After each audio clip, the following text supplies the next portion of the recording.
I would like to thank the different companies that sent me samples of their products that feature in this video. They've all contributed to making Lockdown 4.0 the most delicious one yet. Ideally they wouldn't have come all at once, but my taste buds and mental health sure aren't complaining. I hope you enjoyed the video, honey bunches, and don't mind me flexing a little HBOT leverage in this way. Oh my gosh.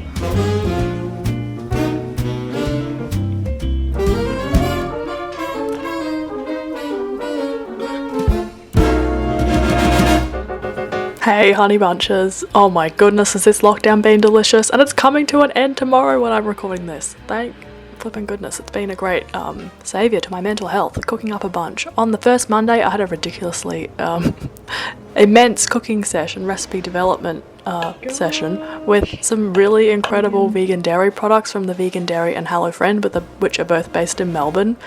I veganised and gluten-free-ified a chocolate ripple cake, shut up, using the Vegan Dairy's Dutch chocolate cream, whipped with natural cocoa, layered with vegan gluten-free double chocolate cookies from Woolworths. And yes, it's like made with quite specific products, but I think you could definitely substitute the chocolate creme with something similar if you're obviously international. Then with the Vegan Dairy's fruit and pistachio soft cashew cheese, I made a zucchini tart with kale and pesto. So good. Fruit and cheese like is heaven. I made a cucumber fattoush with lots of dill and herbs with their French onion and chive cheese. I made a hearty persimmon like bacon, pecan, kale salad, which was incredible, with their herb and garlic soft cheese. And then I made like the TikTok, you know, the pasta with the baked feta with their chili chives cheese. That's probably been and gone now, but it's a concept that works with vegan cheese, everyone. Okay, sorry we're going through these so quick. There was a lot of recipes. With Hello Friend's halloumi, I made like a baked rice thing with incredible flavour pop and relish on top. I made a broccoli cauliflower cheese with their cheese sauce, and the Hello Friend stuff. Wow. It's like nostalgia hit times 10.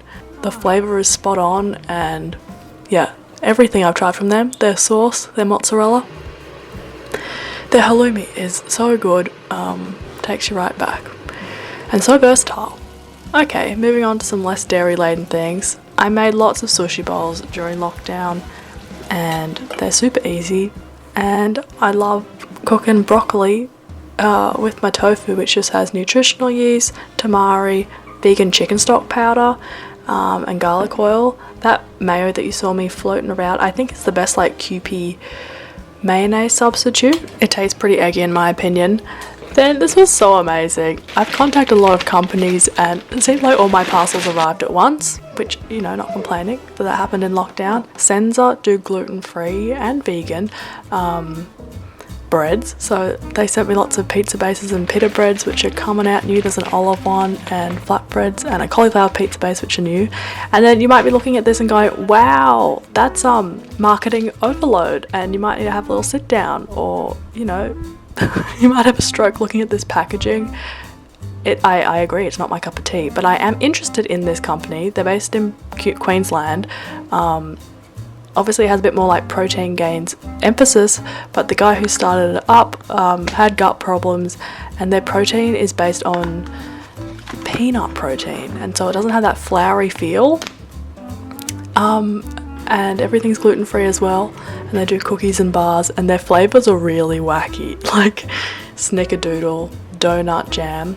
I would agree that that's kind of marketing, but I would agree that their protein powders are the best I've ever had. They don't taste like protein powders because they're so smooth.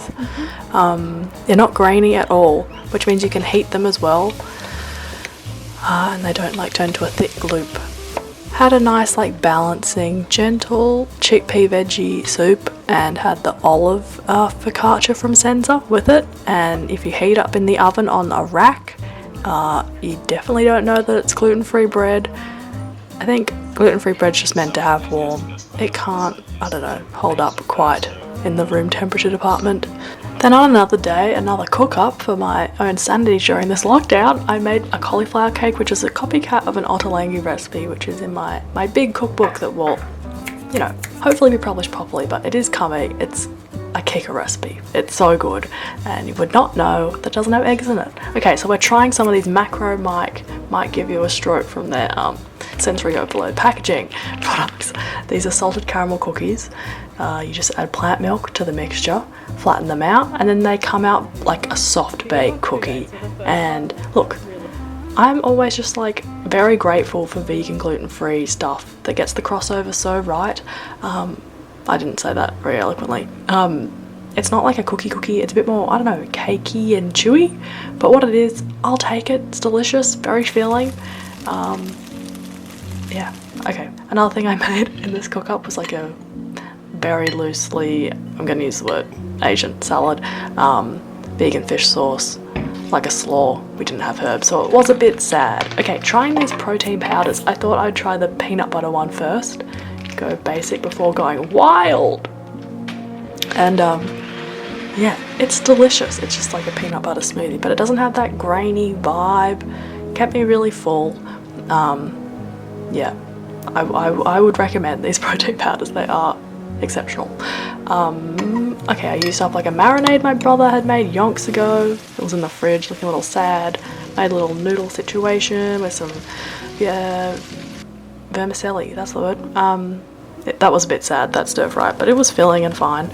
My brother made Hetty Mckinnon's dumplings, because she has, in her latest cookbook, To Asia With Love, a gluten-free wrapper recipe, which is, I have one on my blog, and I guess spoiler alert to the end, I would actually prefer that one, but I'm always, you know, wanting to try new recipes, and in the scheme of things they have very accessible ingredients in them. They were a little hard to mould, but I think that's just the nature of the game, and all the fillings were super fun to try. That was a great feast night. Okay, I made another recipe from the elusive cookbook that is coming hopefully at the end of 2021, but maybe 2022, I don't know, I'm trying guys. This is a sunflower seed cheesy dip. It's great on rice cakes, crackers, bread. Looks a little sad, but it's super flavorful and really great. I had a bit of a leftover dinner of a ratatouille with some tofu, parsnip chips, there was a vegan chicken burger there and some more of that, olive focaccia. Okay, the other thing that Macro Mike sent me, apart from the bars and protein powder, they have like pudding sachets, and I was like, pudding, like what pudding? It's custard, guys. But I will say that I'm not a fan of this. I do not do well with the texture that could be described as, I think it's cloying. Think of like peanut butter, but we're all used to peanut butter, so other cloying textures aren't very common in the world, and it's just not my cup of tea. But very filling, I don't know, might be some people's cup of tea. More like homey dinners of using up stuff in our freezer. Those were Aldi sausages, which are vegan and gluten-free. Used up a little vegan gravy we had in the cupboard and had that over mash. Roast pumpkin and sprouts. That was a homegrown pumpkin, everyone, and I can tell you it is not the best. It is a little watery, but in roasted form it's still great.